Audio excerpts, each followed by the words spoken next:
Un PDG millionnaire rencontre deux jumeaux qui vendent leur petite voiture pour sauver leur mère. Ils ne savaient pas que leur vie était sur le point de changer à jamais. Avant de plonger dans cette histoire réconfortante, prenez un moment pour laisser un commentaire ci-dessous et dites-nous d'où vous regardez. Profitez du voyage pendant que nous dévoilons cette histoire touchante.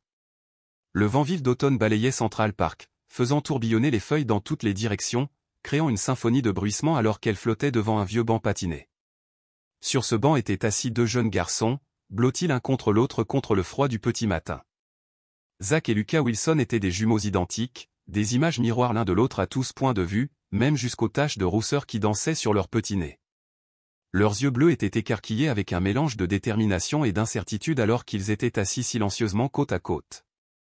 Entre eux se trouvait une petite voiture rouge brillante, au bord légèrement usé, mais qui brillait toujours au soleil alors qu'elle captait les rayons du matin. La voiture était un symbole de leur enfance, un bien précieux qui avait plus que la simple valeur d'un jouet. Pour eux, c'était une bouée de sauvetage, un moyen de garder espoir face aux difficultés. Quelqu'un doit le vouloir, murmura Zach, ses petites mains retournant nerveusement le jouet encore et encore alors qu'il regardait la foule qui passait. C'est la voiture la plus cool de tous les temps, approuva Lucas, la voix tendue par l'anxiété. Il déglutit difficilement, son regard scrutant les visages pressés des passants, trop occupé pour remarquer les deux garçons désespérés. Son estomac laissa échapper un léger grognement, rappelant combien de temps cela faisait depuis qu'ils n'avaient pas mangé depuis leur maigre petit déjeuner de la veille. Mais la nourriture était désormais secondaire. La forme frêle et affaiblie de leur mère, allongée sur le petit lit de leur appartement, consumait chacune de leurs pensées. Elle avait besoin d'aide, et vite. « Essayons là-bas », suggéra Lucas, la voix légèrement tremblante alors qu'il désignait un chemin plus fréquenté où se précipitaient des hommes d'affaires bien habillés, trop absorbés par leur propre monde pour s'arrêter pour qui que ce soit. Avec une détermination retrouvée, les jumeaux rassemblèrent tout le courage qu'ils pouvaient rassembler, leurs jeunes visages marqués par la détermination. Leurs yeux, aussi identiques que tout le reste, étaient fixés sur chaque passant avec un espoir silencieux, priant pour que l'un d'eux s'arrête. « Excusez-moi, monsieur », a appelé Zach à un homme en costume élégant qui passait d'un bon pas. « Voudriez-vous acheter notre voiture ? C'est vraiment spécial. » L'homme ne les remarqua même pas, continuant sa marche rapide comme s'ils étaient invisibles. Les espoirs des jumeaux se dégonflaient à chaque refus, alors que de plus en plus de gens se précipitaient, certains ne leur offrant qu'un rapide regard de pitié, tandis que d'autres les ignoraient complètement, prétendant qu'ils n'étaient pas là du tout. « Nous devons faire plus d'efforts, dit finalement Lucas, sa voix se brisant sous le poids de leur situation. Maman a besoin du médicament aujourd'hui. Si nous ne le vendons pas aujourd'hui, nous ne le fabriquerons peut-être pas. C'est à ce moment-là, de l'autre côté du parc, qu'une grande silhouette émergea d'une élégante voiture noire. Blake Harrison, impeccablement vêtu d'un costume sur mesure, ajustait ses boutons de manchette tandis que son chauffeur l'informait de son emploi du temps pour l'après-midi. À 42 ans, Blake avait fait de Harrison Industries un empire technologique mondial, et son nom était désormais synonyme d'innovation et d'ambition impitoyable. « Je vais traverser le parc, » dit-il à son chauffeur, qui hocha docilement la tête.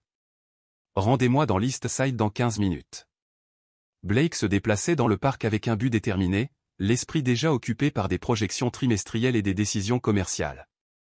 Il remarqua à peine les gens autour de lui, jusqu'à ce qu'une petite voix timide perce le bourdonnement de la ville. « Monsieur, voudriez-vous acheter notre voiture, s'il vous plaît ?» Le pas de Blake hésita légèrement, l'appel dans la voix le prenant au dépourvu. Il se tourna pour regarder, ses yeux se posant sur les deux jumeaux. Ils se tenaient si près l'un de l'autre, leurs visages identiques tendus par l'anxiété.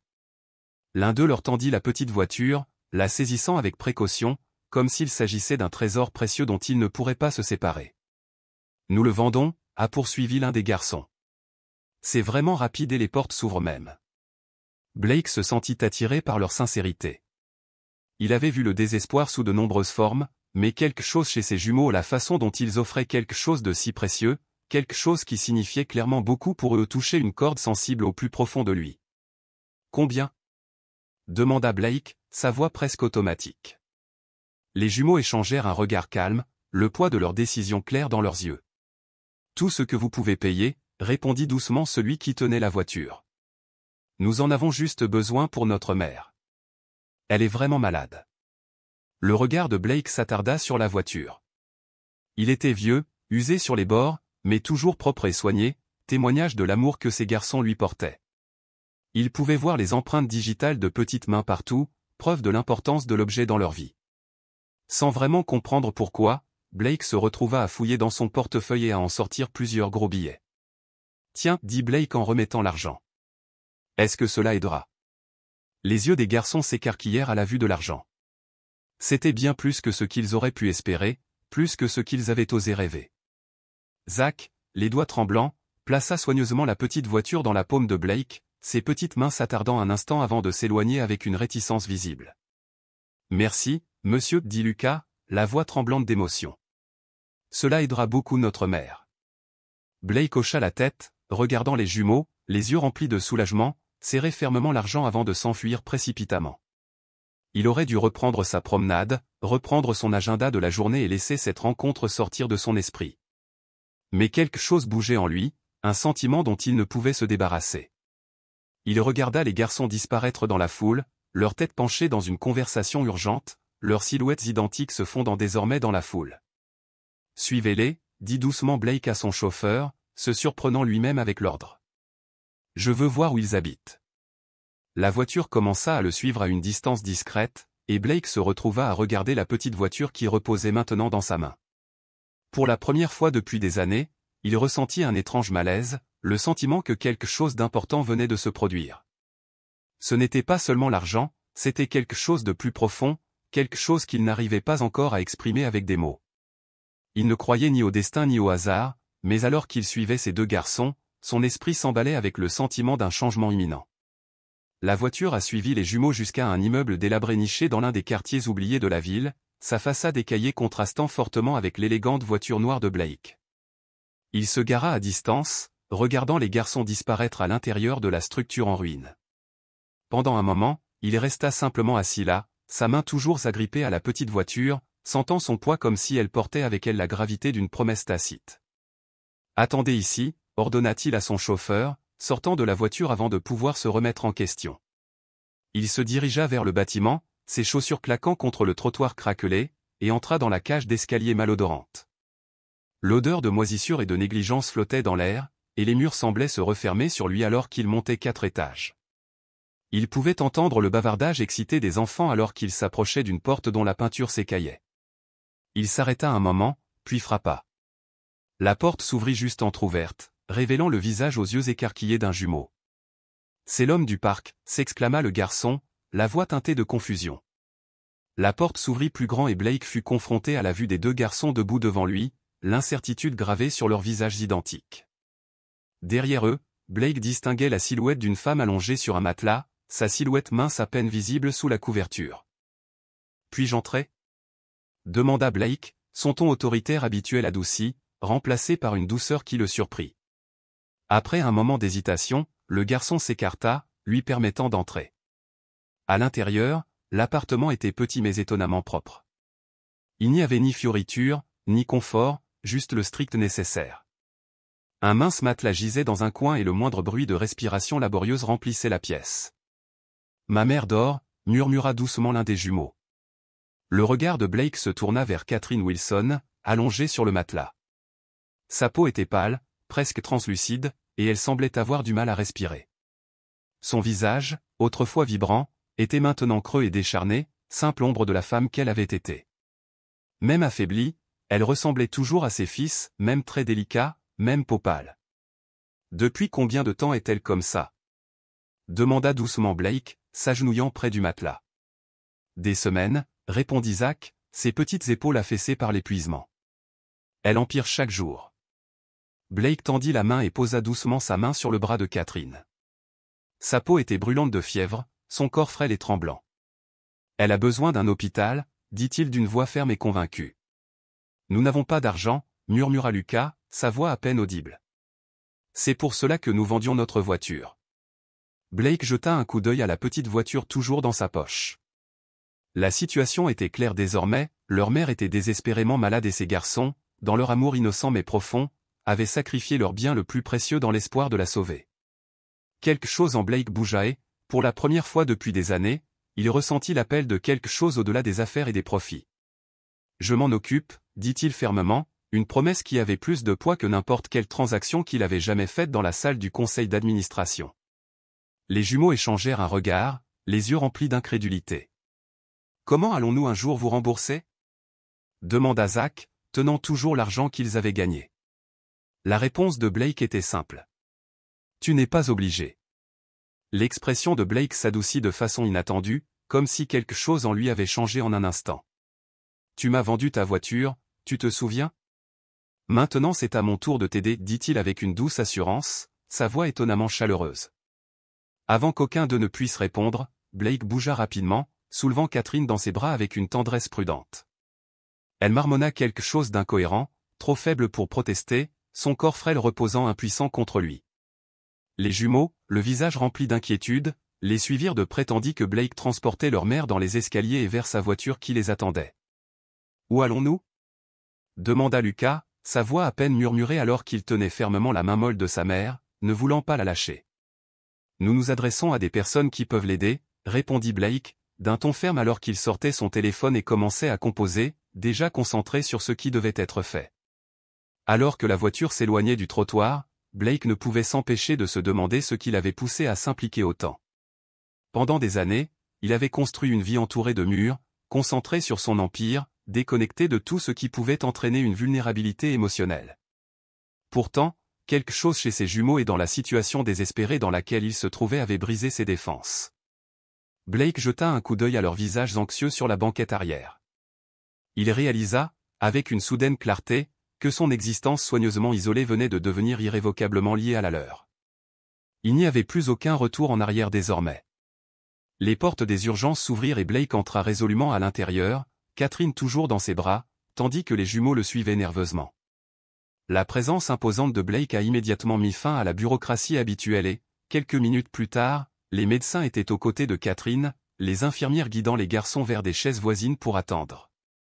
Déshydratation sévère, insuffisance rénale probable, murmura un médecin d'une voix ferme mais sombre alors qu'il vérifiait les signes vitaux de Catherine. Depuis combien de temps est-elle dans cet état ? Ils disent que cela fait des semaines, répondit Blake, son regard ne quittant jamais l'équipe médicale alors qu'il travaillait avec une précision rapide. Va-t-elle récupérer ?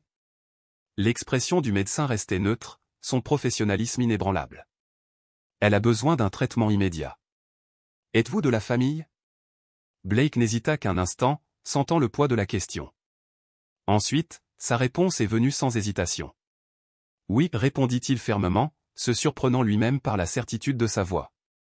Les analyses ont confirmé les soupçons initiaux du médecin, une maladie rénale grave, nécessitant une dialyse immédiate. Sans hésiter, Blake a autorisé tous les traitements nécessaires, en signant des formulaires et en fournissant ses informations d'assurance comme s'il faisait partie de la vie de Catherine depuis bien plus longtemps que lui. Quelques heures plus tard, Blake se retrouvait assis entre les jumeaux épuisés dans un couloir calme de l'hôpital. Les garçons s'appuyèrent contre lui, leurs yeux fatigués luttant contre le sommeil mais y succombant lentement. Ni l'un ni l'autre n'avaient quitté leur mère jusqu'à ce que les médecins insistent pour qu'ils sortent pendant une intervention. « Est-ce que maman va mourir ?» murmura Lucas, sa voix se brisant de peur. Blake baissa les yeux sur le garçon, le cœur lourd à cause de la vulnérabilité dans ses yeux. La peur dans ses yeux bleus semblait bien trop vieille pour une âme aussi jeune. « Non, dit Blake avec une certitude inébranlable. Elle reçoit désormais les meilleurs soins possibles. » « Mais que se passe-t-il après ?» demanda Zach, tout aussi inquiet. « Nous ne pouvons pas rester éternellement à l'hôpital. » La question restait en suspens, pleine d'incertitude. Blake avait été tellement concentré sur l'obtention d'un traitement immédiat pour Catherine qu'il n'avait pas réfléchi à ce qui allait suivre. L'idée de renvoyer ces garçons dans leur appartement vide pendant que leur mère se rétablissait était impensable. « Tu viendras rester avec moi », s'entendit dire Blake avant de pouvoir pleinement comprendre les mots. « Juste jusqu'à ce que ta mère aille mieux. » Les jumeaux échangèrent des regards dubitatifs, ne sachant pas trop quoi penser de cette offre. « Ta maison doit être vraiment grande, dit lentement Lucas, son esprit essayant d'imaginer un tel endroit. »« C'est vrai, » confirma Blake, ressentant une gêne inhabituelle à l'égard de sa richesse. « Il y a beaucoup de place pour vous deux. » Lorsque Catherine fut enfin stabilisée et se reposa, une infirmière s'approcha avec de la paperasse et quelques questions sur les modalités de garde des enfants. Blake apprit les choses en main sans problème, expliquant que les garçons resteraient avec lui. Son ton confiant ne laissait aucune place à la question ni à quiconque de remettre en question sa décision. Alors que les jumeaux faisaient leurs adieux à leur mère inconsciente, chacun déposant un doux baiser sur son front, Blake sentit un serrement dans sa poitrine. Ses enfants, qui avaient toutes les raisons d'être brisés par les circonstances de leur vie, ont fait preuve d'une résilience et d'un amour qui ont réveillé en lui quelque chose de longtemps endormi. Le trajet jusqu'au domaine de Blake fut plutôt silencieux. Les jumeaux, toujours abasourdis par la tournure des événements, se pressèrent l'un contre l'autre sur la banquette arrière, se chuchotant de temps en temps. Le paysage urbain a progressivement cédé la place à des banlieues bien entretenues et, finalement, à la route privée menant au manoir de Blake. Lorsque la voiture s'est arrêtée devant l'imposante structure, la fatigue des jumeaux a été momentanément oubliée. Leurs yeux écarquillés contemplèrent l'immensité du manoir, éclairé par un doux éclairage paysager qui lui donnait une lueur presque surnaturelle. « Vous vivez seul ici » demanda Zach, sa voix à peine au-dessus d'un murmure, alors qu'il sortait de la voiture. Blake hocha la tête, voyant soudain sa maison à travers leurs yeux grandiose, imposante, mais vide d'une manière qu'il n'avait pas vraiment remarquée auparavant. « Pas ce soir, répondit doucement Blake. Ce soir, tu es là aussi. La lumière du matin filtrait à travers les hautes fenêtres alors que Zach et Lucas se promenaient dans leur maison temporaire, chaque pas qu'ils faisaient révélait davantage la grandeur écrasante du manoir. Des lustres en cristal pendaient au plafond voûté, des œuvres d'art inestimables ornaient les murs et des couloirs s'étendaient à l'infini, menant à des pièces bien trop nombreuses pour être comptées. « Pensez-vous qu'il a une piscine » murmura Lucas, son excitation à peine contenue. « Probablement 3, répondit Zach, passant sa main le long du marbre lisse d'une rampe, s'émerveillant de l'opulence qui les entourait. Les garçons avaient dormi dans une suite si grande que leur appartement ressemblait à un placard. Les lits étaient si moelleux que c'était comme s'ils flottaient. Malgré leurs inquiétudes au sujet de leur mère, l'émerveillement enfantin de leur nouvel environnement a temporairement pris le pas sur leur inquiétude. Blake les observait depuis la porte de son bureau, un café à la main. Il avait déjà passé plusieurs appels, organisant la poursuite du traitement de Catherine, reportant les réunions et demandant à sa gouvernante, Madame Winters, d'acheter tout ce dont les garçons auraient besoin. Il ne pouvait toujours pas expliquer ses propres actions, même à lui-même. L'hôpital a appelé, annonça Blake, sa voix brisant le silence alors que les garçons apparaissaient au coin de la rue. Votre mère est stable. Elle réagit bien au traitement. Les visages des jumeaux s'éclairèrent de soulagement, leur tension s'apaisant pour la première fois depuis des heures. Pouvons-nous la voir aujourd'hui ? Demanda Lucas avec impatience. Cet après-midi, promit Blake. As-tu mangé ? Les jumeaux secouèrent la tête et Blake les conduisit à la cuisine où Madame Winters avait déjà préparé un copieux petit-déjeuner. Elle haussa un sourcil face aux invités inattendus, mais ne dit rien tandis qu'elle servait les assiettes remplies de nourriture. Mange, ordonna Blake, jetant un coup d'œil à son téléphone alors que les messages s'accumulaient. Les garçons n'avaient pas besoin d'autres encouragements. Ils dévorèrent leur petit déjeuner avec la faim de 2 enfants restés trop longtemps sans nourriture. Plus tard, alors que Blake répondait au courriel, il entendit une agitation à l'extérieur de son bureau. « Vous ne pouvez pas entrer là-dedans » disait fermement Madame Winters. Blake ouvrit la porte et trouva Zach essayant de regarder dans une pièce au bout du couloir, une pièce que Blake gardait verrouillée à tout moment. « Cette porte est toujours fermée » expliqua Madame Winters, l'air troublé. « J'ai essayé de leur dire. » C'est bon, l'interrompit Blake, sa voix légèrement plus tendue qu'il ne l'aurait voulu. Aux jumeaux, il ajouta, cette pièce est privée. Le reste de la maison est à vous d'explorer, mais cette pièce reste fermée. Compris. Les 2 garçons hochèrent la tête, leur curiosité antérieure remplacée par une subtile méfiance. Cet après-midi-là, le chauffeur de Blake les a emmenés à l'hôpital. Catherine était réveillée, quoique encore faible. Son visage s'éclaira à la vue de ses fils, et elle murmura, d'une voix rauque, « Mes garçons. J'étais tellement inquiète. » Monsieur Harrison nous laisse rester chez lui, maman expliqua Lucas, la voix pleine d'enthousiasme. C'est énorme. Le regard de Catherine se tourna vers Blake, debout maladroitement dans l'embrasure de la porte. Leurs regards se croisèrent et Blake ressentit le poids du moment. « Je ne sais pas comment te remercier, » dit-elle, sa voix à peine au-dessus d'un murmure, les yeux remplis de gratitude. Blake, debout, évitait son regard. « Ce n'est pas nécessaire, » répondit-il d'un ton raide, comme si les mots avaient été répétés. Le médecin entra, apportant des nouvelles de l'état de Catherine.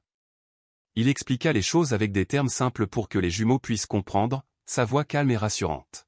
« Les reins de ta mère ne fonctionnaient pas correctement, dit-il doucement en regardant les jumeaux. Nous les soutenons pendant leur guérison, en aidant son corps à filtrer le sang jusqu'à ce qu'il récupère. La petite main de Zach se serra autour de celle de sa mère, ses yeux écarquillés reflétant son inquiétude. « Est-ce qu'elle ira mieux ?» demanda-t-il, la voix légèrement tremblante. Le médecin hocha la tête avec un sourire rassurant. Oui, avec la poursuite du traitement, elle devrait le faire. Mais cela prendra du temps. Le chemin du retour à la maison s'est déroulé dans le calme, les jumeaux perdus dans leurs pensées, assimilant tout ce qu'ils venaient d'apprendre sur l'état de leur mère. Le silence dans la voiture dura jusqu'à ce que Lucas le brise finalement, la voix hésitante. « Pourquoi nous aides-tu » demanda-t-il, ses yeux cherchant une réponse sur le visage de Blake. Blake regardait par la fenêtre, regardant la ville défiler de manière floue. Pourquoi, en effet? Il avait passé des années à ériger des murs autour de lui, se plongeant dans le travail et la richesse, sans jamais permettre à quelqu'un d'assez proche de lui causer de la douleur. Pourquoi risquer tout cela pour ces inconnus? Parfois, les gens ont juste besoin d'aide, répondit-il, d'une voix lointaine, sans vraiment affronter la vérité plus profonde qui persistait juste sous la surface. Cette nuit-là, après que les jumeaux se soient couchés, Blake se tenait devant la porte verrouillée, la clé en main. Derrière lui se trouvait tout ce qu'il avait passé des années à essayer d'oublier, des photos, des jouets, des souvenirs préservés comme des artefacts fragiles d'un passé qui le hantait encore. Ses doigts se resserrèrent autour de la clé, puis la relâchèrent lentement. Pas ce soir. Peut-être jamais. Derrière lui, la maison semblait différente, elle n'était plus seulement un monument froid et vide dédié à son succès, mais temporairement à nouveau animé par la présence d'enfants. C'était un sentiment étrange et troublant, un réconfort mêlé de terreur. Une semaine s'est écoulée et Blake s'est retrouvé de manière inattendue à s'installer dans un nouveau rythme. Chaque matin, il se réveillait plus tôt que d'habitude, attiré par les bruits de la vie dans sa maison autrefois silencieuse. Les pas des jumeaux, le bourdonnement discret de leurs conversations chuchotées, et même les disputes occasionnelles, tout cela faisait désormais partie de la nouvelle bande-son du manoir. Le personnel s'est adapté rapidement et efficacement. Madame Winters veillait à approvisionner la cuisine en aliments adaptés aux enfants, et le jardinier était devenu la cible régulière des questions interminables des jumeaux sur le jardin. « Monsieur Harrison ?» La voix de Zach interrompit les pensées de Blake alors qu'il travaillait dans son bureau à domicile. « Pouvons-nous rendre visite à maman aujourd'hui ?» Blake jeta un coup d'œil à sa montre. « Après le déjeuner, nous partirons. » « Comment se passe la chambre pour vous deux ?» Le visage de Zach s'éclaira. « C'est génial. Lucas a trouvé un jeu d'échecs dans le placard. Est-ce que tu joues ?» Les doigts de Blake s'arrêtèrent sur le clavier et pendant un bref instant, il fut perdu dans ses pensées. « J'avais l'habitude de le faire, » répondit-il, la voix distante. « Pourriez-vous nous apprendre un jour ?» demanda Zach avec impatience, ses yeux écarquillés pleins d'espoir. Blake hésita. L'expression sérieuse du garçon rendait impossible de dire non. « Peut-être, » répondit Blake, se retournant enfin à son travail. Zach s'attarda un moment avant de se retirer tranquillement, laissant Blake seul avec une surprenante montée d'émotion. À l'hôpital, le rétablissement de Catherine devenait de plus en plus évident. La couleur était revenue sur ses joues et elle s'assit dans son lit, les bras grands ouverts alors que les jumeaux bondissaient avec impatience dans la pièce pour la saluer. « Les médecins disent que je réagis bien au traitement », a déclaré Catherine à Blake alors que les garçons exploraient la petite chambre d'hôpital, leur énergie remplissant l'air. « Je ne sais pas comment je te remercierai un jour pour tout ce que tu as fait. » Blake l'interrompit gentiment en levant la main. « Ne le fais pas, dit-il, sa voix ferme mais douce. Concentrez-vous sur votre amélioration. » Plus tard, alors que les jumeaux bavardaient avec animation avec une infirmière, Catherine observa Blake de plus près. Une pensée persista dans son esprit, et elle finit par demander, sa voix plus calme cette fois. « Vous n'avez pas d'enfant à vous ?» demanda-t-elle, ses yeux l'étudiant attentivement. Le corps de Blake se raidit et pendant un instant, il y eut un silence entre eux. « Non, » répondit-il, sa voix étant teintée de définitive. Puis, après une longue pause, il ajouta, « Plus maintenant. » Le regard de Catherine s'adoucit alors qu'elle absorbait le poids de ses mots, mais avant qu'elle puisse répondre, Lucas attira son attention, brisant ce moment fragile. Ce soir-là, alors que le dîner était servi au manoir, un fracas retentit soudain dans le salon. Blake et Madame Winters se sont précipités à l'intérieur, pour trouver Zach debout, figé, regardant avec horreur les morceaux brisés d'un vase antique. « Je suis désolé, » balbutia Zach, la voix tremblante. « Je le regardais juste, je ne voulais pas. » Blake a examiné les dégâts avec un œil calme et exercé. Le vase, une pièce rare qu'il avait acquise il y a des années, était brisé de manière irréparable. « Es-tu blessé ?» demanda doucement Blake, d'un ton égal. Zach secoua la tête, le visage pâle de peur, s'attendant à une punition. « Bien, dit Blake, sa voix toujours calme. Madame Winters, s'il vous plaît, nettoyez ça. » À la surprise de Zach, Blake n'a pas élevé la voix, ni ne l'a grondé. Il se tourna simplement et retourna vers la salle à manger. « Tu n'es pas fou ?» Zach l'appela d'une voix petite et incertaine. Blake s'arrêta un moment avant de répondre, sa voix douce mais résolue. « C'est juste une chose, dit-il, le regard fixe. Les choses peuvent être remplacées. » Plus tard dans la nuit, incapable de dormir, Blake erra dans les couloirs sombres de la maison. Alors qu'il passait devant la chambre des jumeaux, il entendit de légers sanglots. Il hésita, puis ouvrit doucement la porte. À l'intérieur, Lucas se redressa sur son lit, les larmes coulant sur son visage. Zach dormait profondément dans le lit adjacent, ignorant la détresse de son frère. Blake s'est approché, sa voix douce en demandant « Qu'est-ce qui ne va pas ?» Lucas tressaillit au son de sa voix mais essuya rapidement ses larmes. La pièce sentait légèrement la poussière et les souvenirs oubliés, comme si le temps avait retenu son souffle dans cet espace, attendant. Les doigts de Blake effleurèrent la photo posée sur la table voisine, et alors qu'il regardait les visages souriants capturés dans le cadre, la chaleur de ce moment ressemblait à un contraste cruel avec les années de silence qui avaient suivi. Il s'assit sur le bord du lit, ses mouvements lents, presque respectueux. Il s'était assis ici d'innombrables fois auparavant, lisant des histoires au coucher, démêlant des vaisseaux spatiaux jouets, apaisant des cauchemars. Mais maintenant, les années qui s'étaient écoulées depuis l'accident avaient transformé ces moments en échos lointains, en souvenirs qu'il avait tenté d'enfermer. Pendant si longtemps, il avait cru que la porte devait rester fermée, qu'il était plus facile de préserver son chagrin que d'y faire face. Mais maintenant, il y avait à nouveau des voix dans sa maison. Des pas qui n'étaient pas les siens. Des rires qui filtraient à travers les couloirs, comme la lumière du soleil pénétrant à travers les vieux volets. Et il y avait des enfants ou deux garçons dont l'énergie remplissait l'espace qu'il croyait à jamais vide. Ils n'étaient pas les siens, mais d'une manière ou d'une autre, d'une manière qu'il ne pouvait pas expliquer, ils devenaient une partie de lui. Le regard de Blake se tourna vers la couverture du vaisseau spatial étalé sur le lit de Lucas. Il se souvenait de l'époque où Thomas se couchait en dessous. Puis il pensa aux jumeaux, à leur énergie débordante, à leurs questions sans fin et à la façon dont ils le regardaient non pas comme un homme brisé, mais comme quelqu'un de stable, de sûr. Il n'avait pas demandé cela, il ne l'avait pas prévu. Mais quelque part en cours de route, leur chaos était devenu son réconfort. Leur présence, sa paix. Lorsque Blake se leva enfin, il ne ferma pas la porte derrière lui. Il la laissa légèrement entr'ouverte, pas encore grande ouverte, pas encore mais suffisamment pour que l'air puisse passer à travers. Assez pour reconnaître que le temps ne s'était pas arrêté dans cette pièce. Il s'était seulement arrêté, attendant qu'il soit prêt. En bas, il pouvait entendre le léger tintement de la vaisselle rangée et Madame Winters rappelant aux jumeaux de ne pas courir à l'intérieur. Au-dessous de tout cela, un doux bourdonnement, une vie calme et imparfaite, incertaine et désordonnée, mais réelle. Blake Harrison, le cadre impitoyable, le père en deuil, l'homme solitaire, jeta un dernier coup d'œil dans la chambre de Thomas. Puis, pour la première fois en 5 ans, il éteignit la lumière et sortit. Non pas pour s'échapper, mais pour revenir à quelque chose dont il n'avait pas réalisé qu'il avait besoin jusqu'à présent. Une seconde chance. Une famille. Un avenir. Il était censé être ici. Il n'avait que 5 ans quand. Blake ne parvenait pas à mettre fin à ses pensées. Lucas entra dans la pièce à pas calmes, ses yeux dérivant vers la photo posée sur la table de nuit. « Vous avez tous l'air heureux », observa-t-il d'une voix petite mais claire. « Nous l'étions », répondit Blake, ses mots mêlés d'une douce tristesse. Lucas s'attarda encore un moment sur la photo, puis leva son regard pour rencontrer celui de Blake. « Ma mère dit que papa veille sur nous depuis le ciel.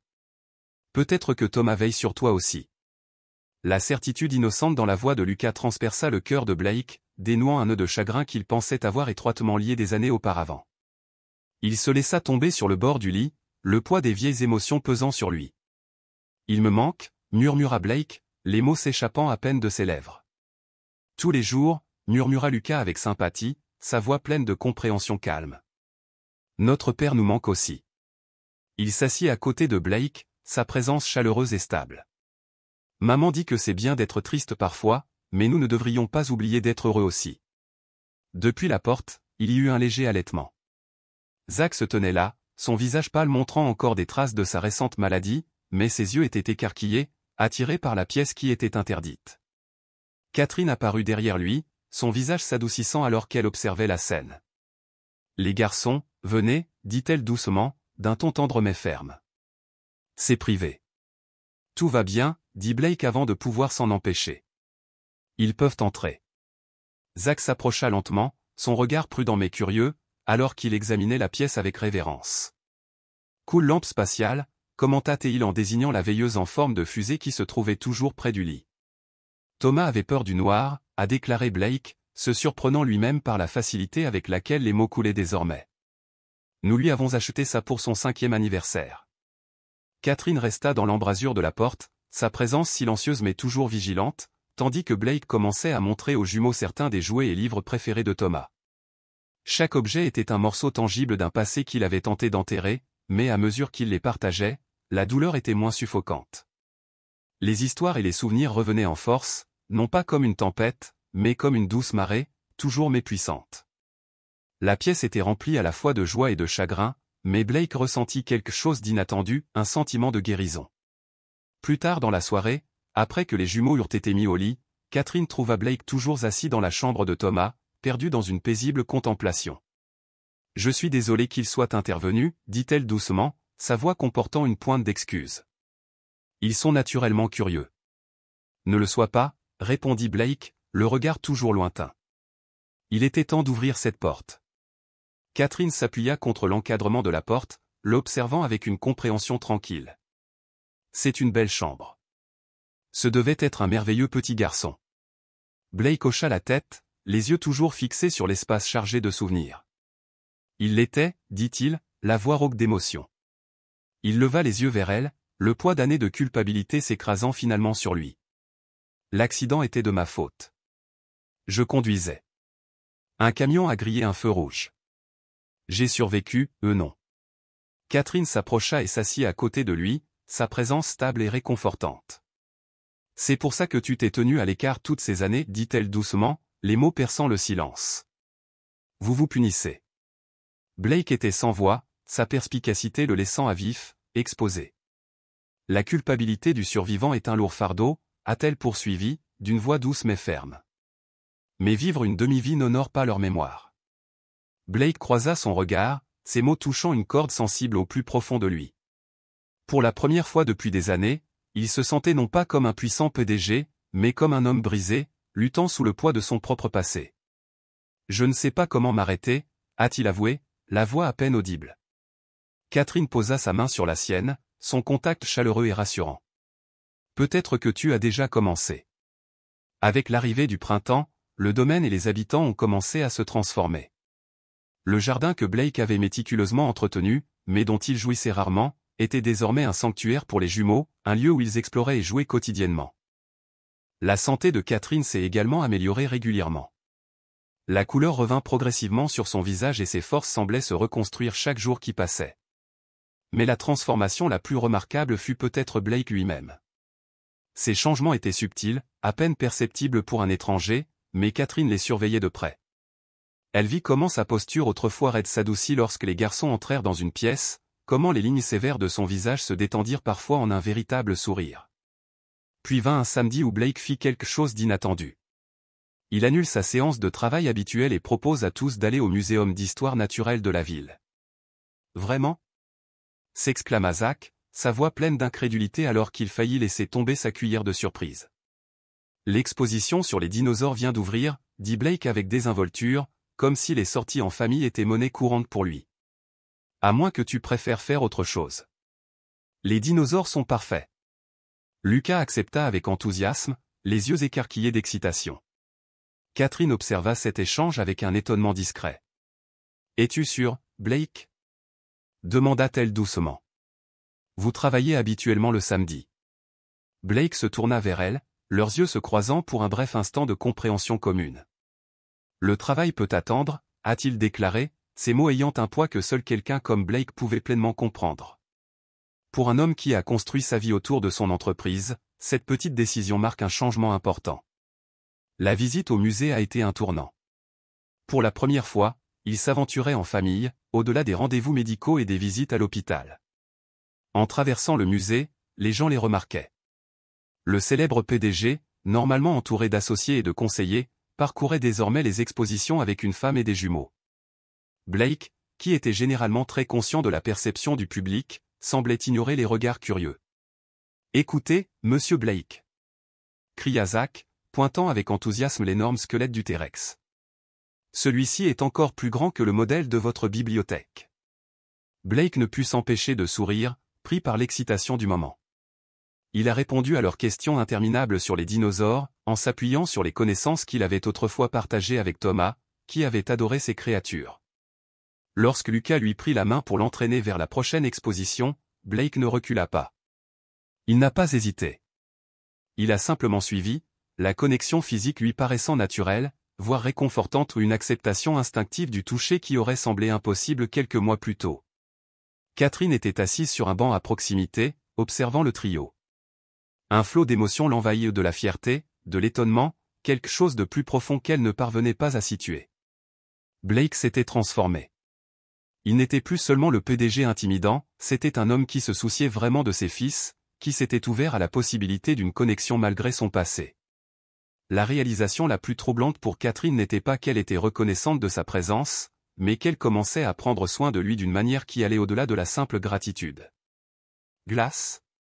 suggéra Blake alors qu'il quittait le musée, remarquant un vendeur de l'autre côté de la rue. Les jumeaux couraient déjà devant, avides de friandises sucrées. Catherine et Blake suivirent à un rythme plus lent. « Merci pour aujourd'hui, » dit Catherine, sa voix douce de gratitude. « Je ne les ai pas vus aussi excités depuis longtemps. »« J'ai apprécié ça aussi, » a admis Blake. « Plus que ce à quoi je m'attendais. »« Tu es bien avec eux, » observa Catherine. « Patient. » Peu d'hommes le seraient. Blake regardait les jumeaux comparer les saveurs des glaces avec fascination. « Ils facilitent les choses, » a-t-il déclaré. « Ce sont des enfants remarquables. »« Vous leur avez donné quelque chose d'inestimable, » dit Catherine, la voix pleine d'admiration tranquille. « Stabilité.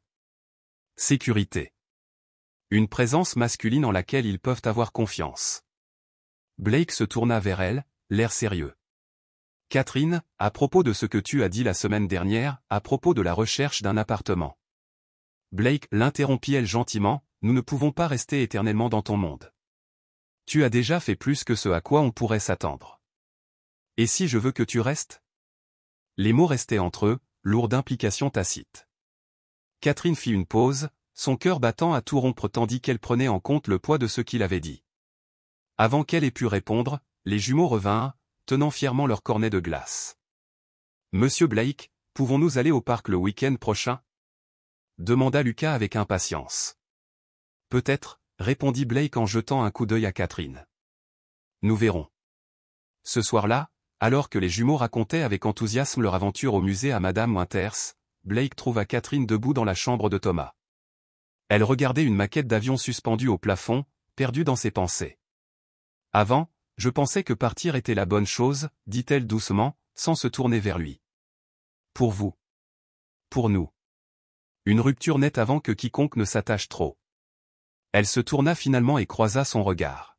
« Mais maintenant, je n'en suis pas si sûr. » Blake entra dans la pièce, l'espace n'étant plus seulement rempli de souvenirs douloureux.